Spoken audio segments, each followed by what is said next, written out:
Madam உங்க husband போன motor cycle accident ஆயிடுச்சு மேடம். லாரி மோதிடுச்சு மேடம்.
Get out!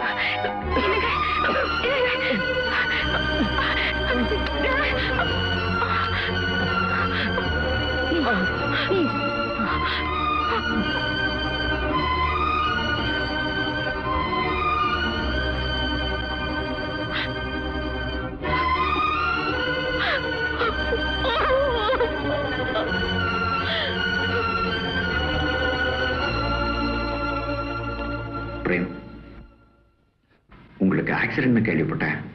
இப்ப எப்படி இருக்கு? வெளியே போ. நீங்க எங்களை தப்பா புரிஞ்சுக்கிட்டு இருக்கீங்க. நடந்த உண்மை என்னன்னா ஷிட்.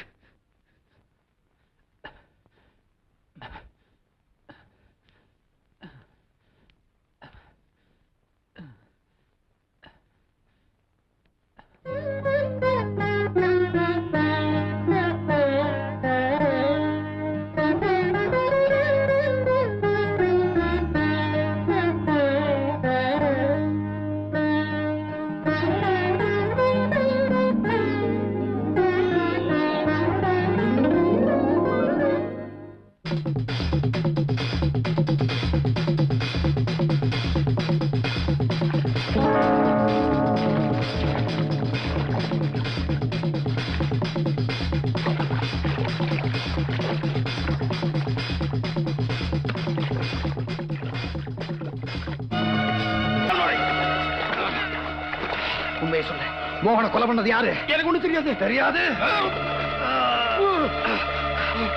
உன்னால நான் நடுத்தருவுக்கு வந்துட்டேன். உண்மையை சொல்லல, கொலை பண்ண கூட தயங்க மாட்டேன். சத்தியம் சத்தியமா எனக்கு ஒண்ணு தெரியாது. சொல்ல போறியா இல்லையா? சொல்லு சொல்லு. என்னோட சிந்தனை நான் உண்மையை சொல்லிடுறேன். மோகனை கொண்டது டிஜே.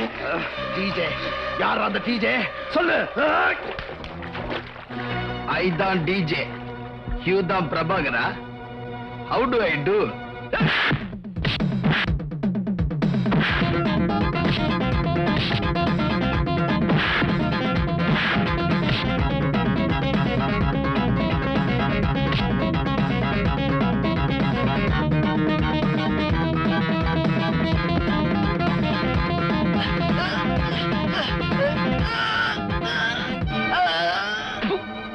சத்தம் போடாதடா பேமானி.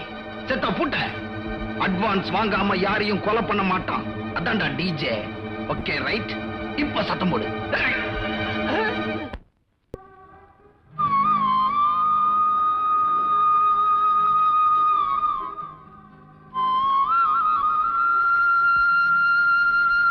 என்னங்க?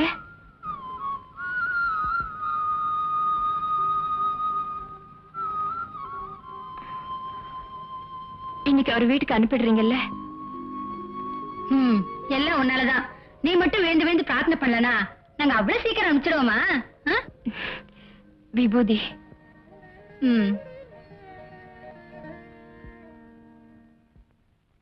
Good morning. Good morning.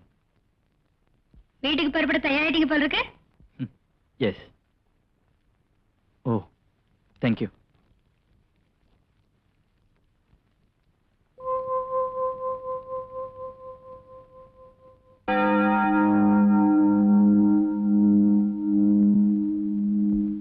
என்ன அப்படி பாக்குறீங்க? இல்ல, பூவுக்கு மதம் இல்ல, ஆனா விபூதிக்கு மதம் இருக்கே. என்ன பொறுத்த வரைக்கும் இந்த விபூதி ஒரு மதத்தோட சின்ன இல்ல, ஒரு பெண்ணோட இதயம். நீங்க இவ்வளவு சீக்கிரம் குணமாகணும்னா அதுக்கு காரணம் எங்களோட சிகிச்சை மட்டும் இல்ல, அந்த பெண்ணோட கண்ணீரும் பிரார்த்தனையும் தான். அந்த நல்ல இதயத்துக்கு நான் நன்றி சொல்லணுமே. ரியலி? ஆனா நீங்க உங்களை மனசார வெறுக்கிறீங்கன்னு சொன்னா அது உங்களுக்கு ஆச்சரியமா இருக்கும். ப்ளீஸ் கொஞ்சம் விளக்கமா சொல்லுங்க.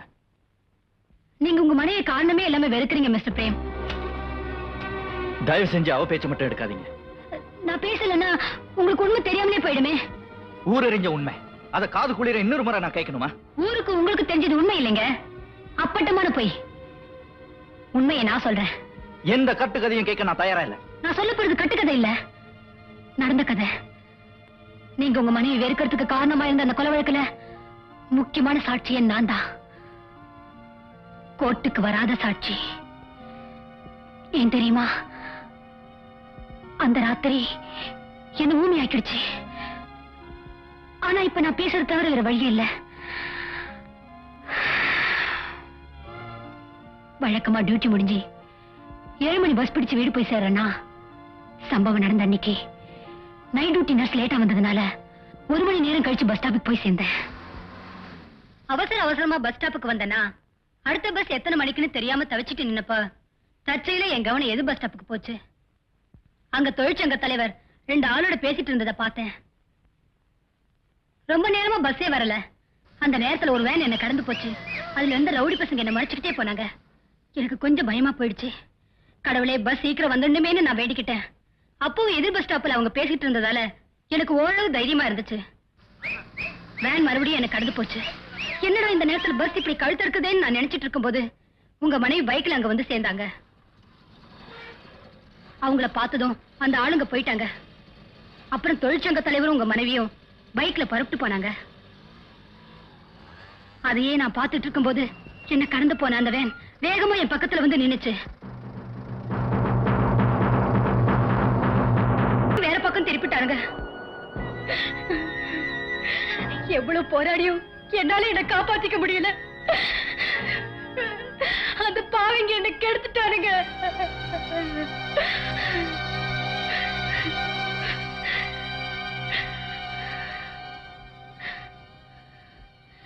தற்கொலை பண்ணிக்கிறது எங்க மதத்துல பெரிய பாவம். அதுவும் நான் தற்கொலை பண்ணிட்டு இருந்தா அது அதை விட பாவம். எனக்கு அவ்வளவு குடும்ப பொறுப்பு. எனக்கு நேர்ந்த விபத்து ஒரு கெட்ட கனவா நினைச்சு நான் மறக்க முயற்சி பண்ணிட்டு இருக்கும் போது திரும்ப திரும்ப அந்த ராத்திரியை ஞாபகப்படுத்துற மாதிரி கொலை வழக்கு சம்பந்தமான செய்திகள் பத்திரிக்கையில வந்துட்டே இருந்தது. கோர்ட்ல உங்க மனைவி சொன்ன சாட்சியத்தை படிச்சதும் நான் அதிர்ச்சி அடைஞ்சேன். நான் கற்ப பறி கொடுத்த அதே ராத்திரி ஒரு பெண் உண்மையை காப்பாத்துறதுக்காக நான் கற்ப பறி கொடுத்தத போய் சொல்லியிருக்கா. அந்த தியாகம் என்ன சிலிர்க்க வச்சிருச்சு. எந்த பெண்ணு வெளியிட விரும்பாத ஒரு ரகசியத்தை இப்ப நான் வெளியிட்டேன். நீங்க உங்க மனைவி புரிஞ்சுக்கணுங்கிறதுக்காக. நீங்க அவங்களை அவமானப்படுத்தி வெளியேற்றினதுக்கு அப்புறமா அவங்க இங்கேதான் இருக்காங்க. அதோ அந்த கோயில்ல 24 மணி நேரமும் உங்களுக்காகவே பிரார்த்தனை பண்ணிட்டு இருக்காங்க.